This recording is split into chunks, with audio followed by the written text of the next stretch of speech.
Hi, it's Steve here at Big Pond Kayaks. I've never really done this before, and I find it really hard talking about stuff on camera and all that sort of stuff. So I'm just going to do it.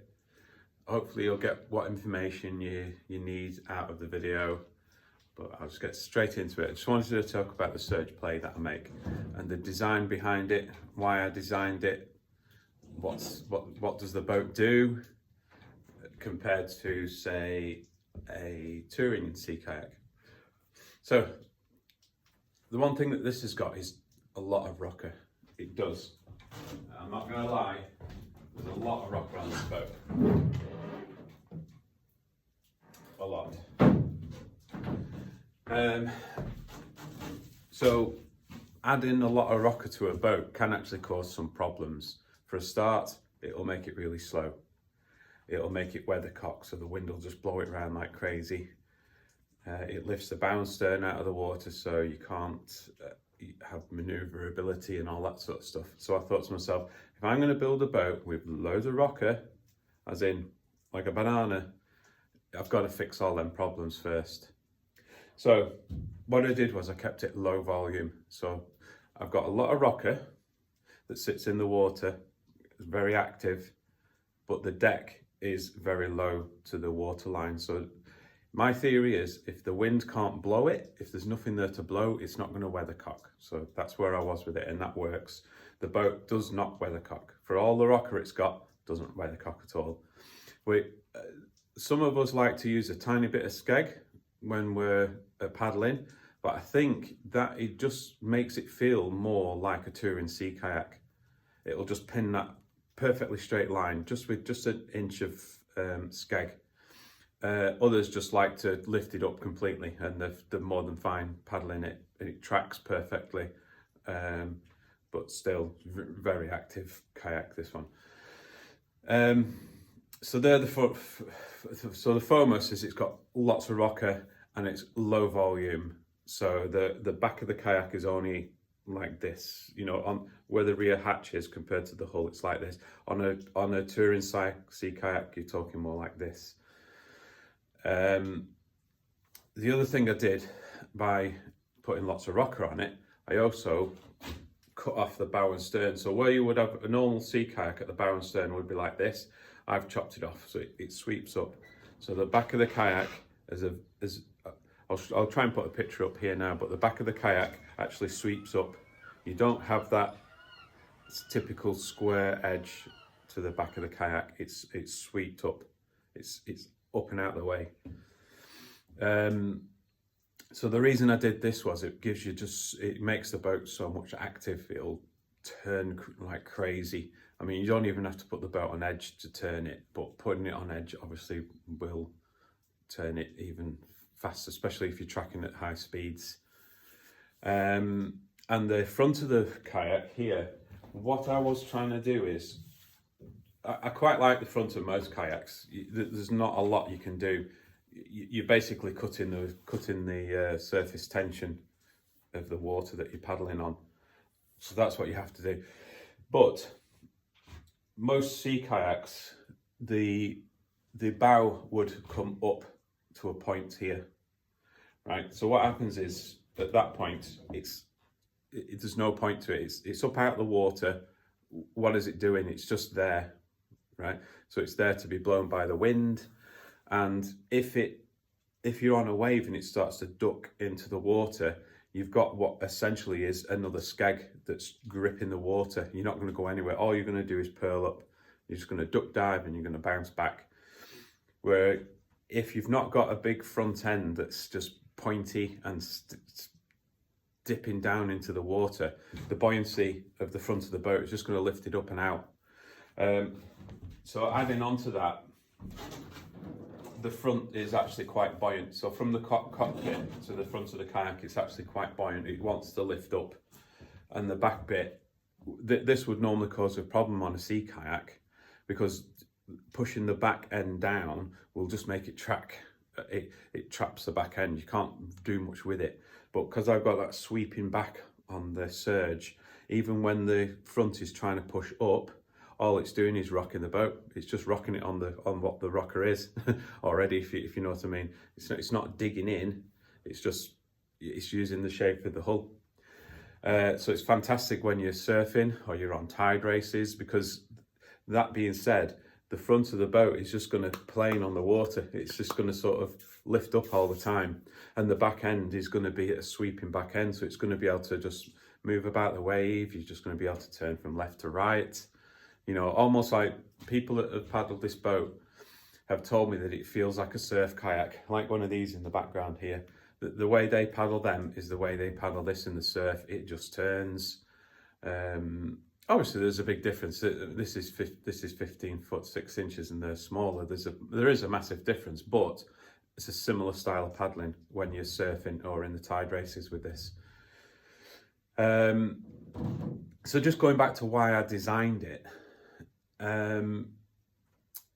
we on the Isle of Man here, we wanted a boat where you could just pull up, go straight for the tide race and play in whatever tide race that you've got. You've got your standing waves and all that sort of stuff.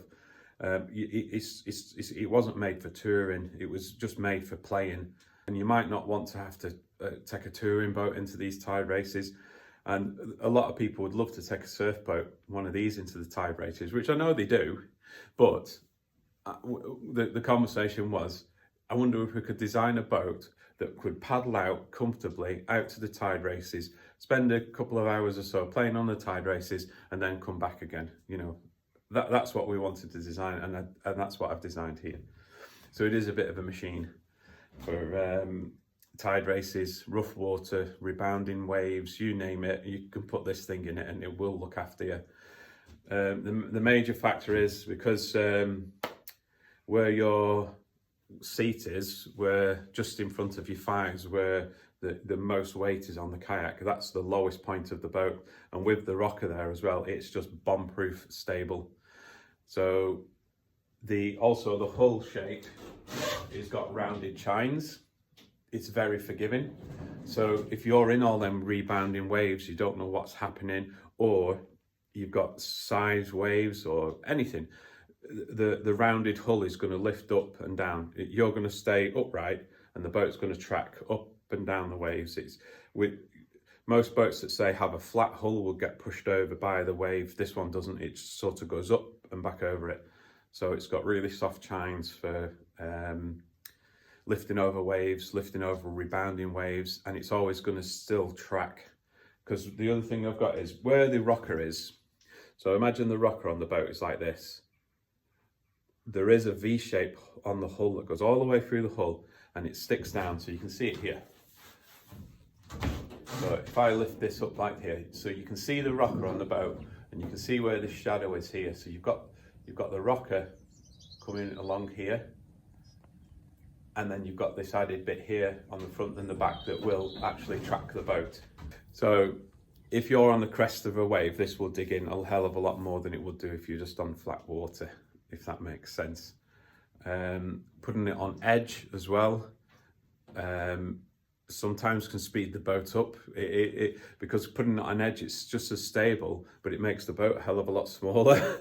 There's a lot that the boat can do that I didn't even know it could do when I designed it in the first place.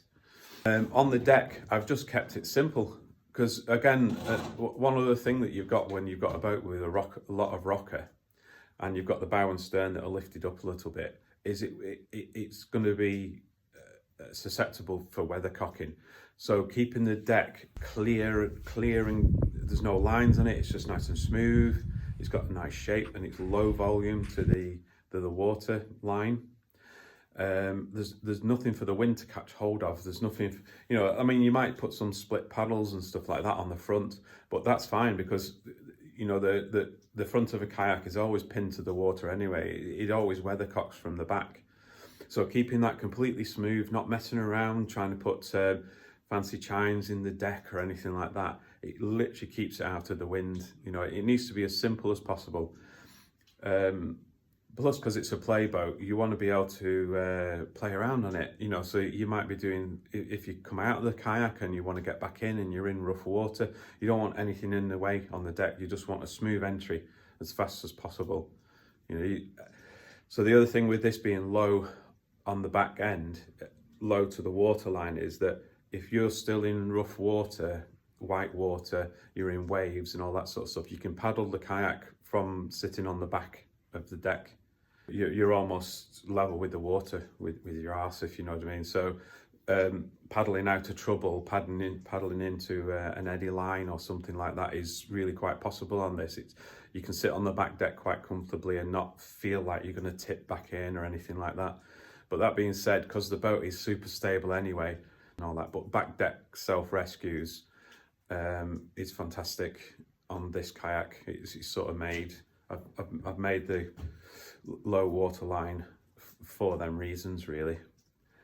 So yeah, so this kayak is basically, I built it as a surf machine. I wanted it to be in tide races, or I've said this before, tide races, rebounding waters, rough waters, and I want it to be able to go out in, say, comfortably in a force 4, force 5 if the weather gets really bad and you need to get home.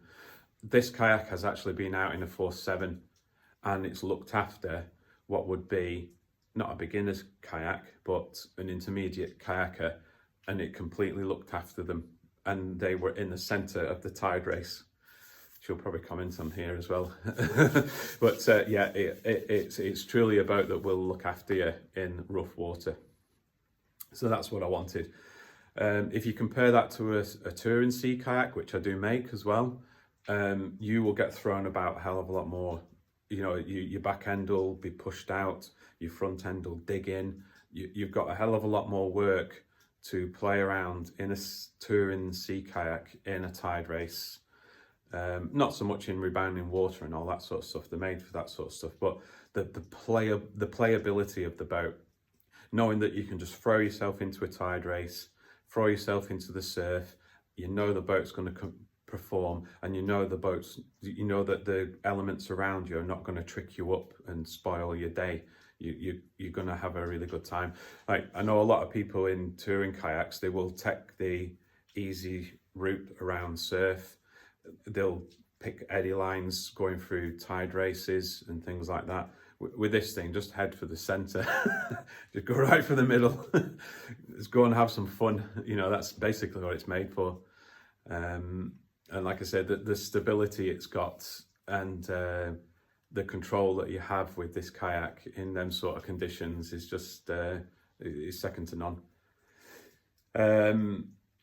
Feedback from people that have this kayak has been fantastic as well. And one of the things that's really made me happy about this kayak, I don't know how to say that, proud of this kayak, is that a lot of kayakers have done a full career in sea kayaking or kayaking or whitewater kayaking, whatever, you know, and they're doing more in this than they ever have, and they're going into tide races or moving water that they would never have gone in any other kayak than the one that they have now in the surge play.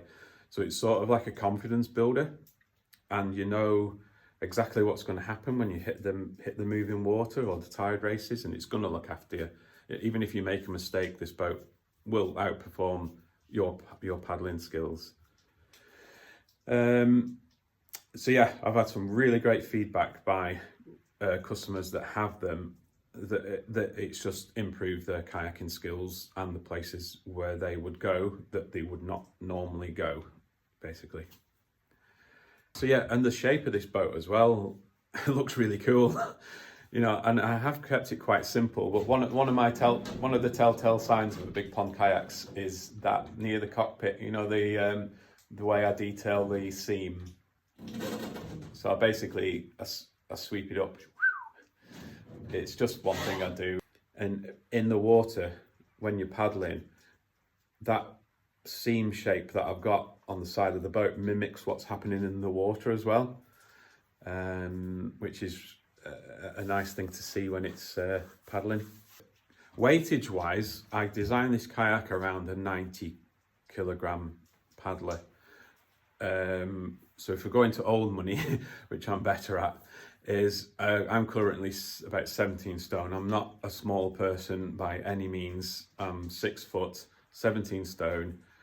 I've got big shoulders, a big waist, I've got long legs, and I fit in this kayak perfectly. It's sort of been built around me because I designed and built it for me. But smaller paddlers can paddle it as well. The only thing that I do sometimes is I lower the deck. So off the sides of the hull, I can take up to about 30 mil, and I can squash the deck down just around that area. So it doesn't affect anything on the kayak other than the deck is lower to your thighs. So you've got a bit more purchase around your thighs. It's a bit more snug, and you get that connectivity inside the cockpit that you need. Some people, I have an extra on this for people that like rolling and like playing around, where they tend to move with the core to move the boat around. And I've got some like thigh hooks, as I call it, that I can fit to the kayak that just basically wrap around your thigh. But I don't feel like it's needed, but some people just like that extra security, that they've got something really to hook against to move the kayak around. The kayaks at the moment are composite, the polyester fiberglass. I build them exactly the same way as most UK builders build them. I've had some conversations with different people, and we sort of all build exactly the same way. So the quality of the builds and the materials that I use is exactly the same. It's what you would expect, and it's probably what you're paddling in already, build wise. But I managed to get this kayak down to around about 20 kilogram. If I have a conversation with someone that tends to like rock hopping and all that sort of stuff, or they're doing a lot of beach landings, like they're using it as an instructor's kayak, then I tend to go a little bit heavier because I'm just mindful of that. So I'll just beef it up on the keel and all that sort of stuff, and it might come out at 25 kilogram. But even so, it's for a polyester fiberglass kayak, it's a really good weight. No one complains about how the weight of the kayak. So yeah, that's the Surge Play. Don't really know what else to talk about with this boat other than it's not what you would normally see on the water. It's been compared to a few other boats, but honestly, it's nothing. It's nothing like any other kayaks that you come across. It's not really comparable. And a lot of the kayaks that are designed to do similar to what my kayak is doing, they tend to have just a flat hull. It tends to be that if you put a flat hull on something and make it shorter, it'll surf like a longboard, which it does, but the problems with that are weathercocking and all that sort of stuff, and just lack of control when things get really rough out there. So this kayak, I've put lots of elements into this kayak that still give you full control in tide races, in surf. That was the whole idea about this kayak.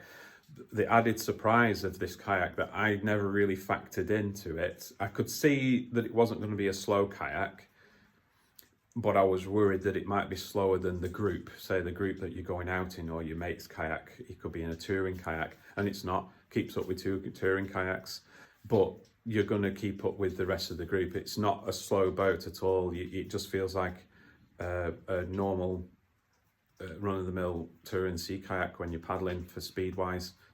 It's just not slow. It's actually quite fast. Me and a couple of my friends can actually go quite fast in this boat.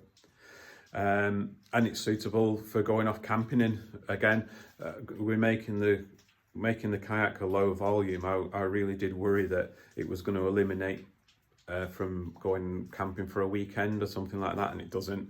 The last camping trip I did an overnighter on a beach. So it was 2 days paddling, 1 overnight stay, and camping gear, it all fitted in it, not a problem. And I actually still had a little bit more room, so I could have pushed for another night. So I would say this is okay for going camping for 2 nights, especially in the summer months. If you're going to be taking a lot more winter gear, say if it's an overnight winter camp, and you're going to be taking a lot of bulky jackets and fleecy linings and all this sort of stuff, you might not fit as much food in for the next day's paddling, so you might just have to call it a shop or get your mate, just stick it in your mate's touring kayak if you take this one. But yeah, all I'm saying is that it doesn't eliminate you from camping. You can still go off for a weekend's paddling in this, and it doesn't affect it whatsoever. I think I designed the whole shape. When I designed it, I think every 40 kg it would sink the kayak by 1 inch. So that's how buoyant the kayak is. It'll take a lot of weight before you start sinking it to a problem. But I'm 17 stone, 6 litres of water and food and camping for a night. And like I said, and a 17 stone bloke in it. And I'm still paddling this out in the tide races out to sea here at around Chicken Rock and all that sort of stuff. So it is. I wouldn't recommend it as a touring boat whatsoever, because I actually make a touring boat.